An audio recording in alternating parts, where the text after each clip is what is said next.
Dari berita ekonomi, selama pandemi COVID-19 penggunaan tisu meningkat. Hal tersebut tercatat melalui data Badan Pusat Statistik Jawa Timur yang menunjukkan peningkatan permintaan produk kertas melalui ekspor non-migas. Kenaikan tercatat sebesar 7,00% dari 5,32% pada periode Februari 2021. Di saat sejumlah industri terpuruk akibat pandemi COVID-19, ekspor industri kertas Jawa Timur tumbuh positif hingga 12,49%. Permintaan kertas tisu dari sejumlah negara di luar negeri menjadi penunjang pertumbuhan ekspor cukup signifikan.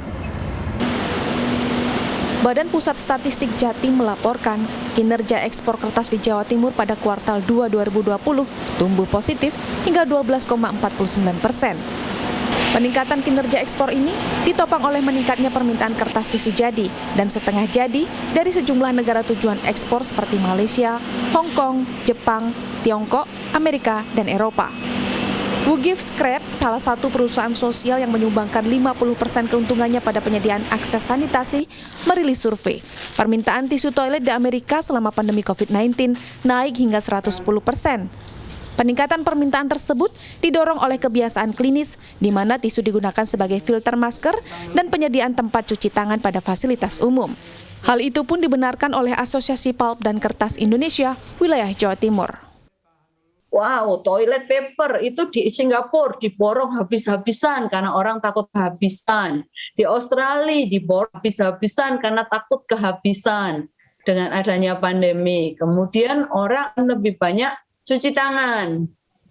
Cuci tangan, membersihkan tangannya semua itu tentu membutuhkan tisu itu.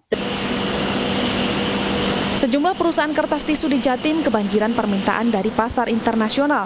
Salah satu perusahaan kertas tisu di Mojokerto, Jawa Timur mengalami peningkatan penjualan ekspor hingga 15% selama tahun 2020, yakni dari sekitar 12.000 ton per tahun naik menjadi 15.000 ton. Program ekspor bersama yang didorong oleh Presiden dinilai memberi kontribusi positif. Memang mungkin lalu lintas manusia dikurangi, ya, tapi lalu lintas barang tetap diharapkan untuk bisa naik. Bahkan beberapa bulan yang lalu Pak Jokowi sempat melakukan ekspor nasional bersama-sama se-Indonesia. Di sisi lain, perusahaan kertas mengeluhkan biaya transportasi yang naik hingga 100%. Biaya ekspor terbesar adalah Amerika Serikat, mencapai $6.000 per kontainer sekali jalan. Sebagai negara dengan pengguna tisu terbesar yang mencapai 13 kg per kapita, produsen tisu Indonesia banyak melakukan ekspor ke Amerika.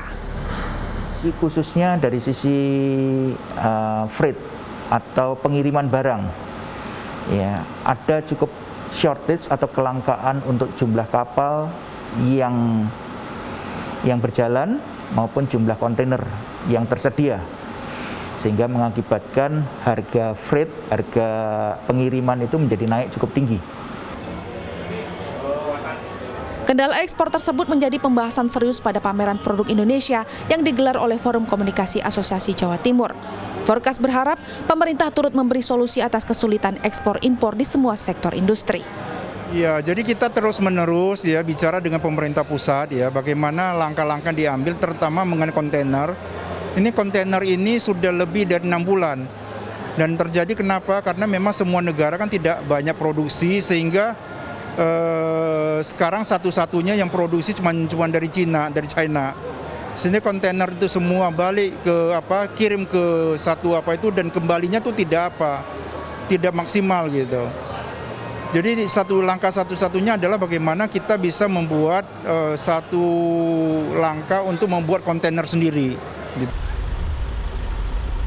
Forecast juga masih membahas skema pengiriman gabungan yang akan dilakukan secara mandiri oleh sejumlah perusahaan pelayaran besar di Indonesia. Kolaborasi lintas asosiasi diharapkan dapat menjadi jalan keluar persoalan biaya pengiriman produk ekspor yang naik tinggi. Eka Rima, Miki Peresia, Surabaya, Jawa Timur.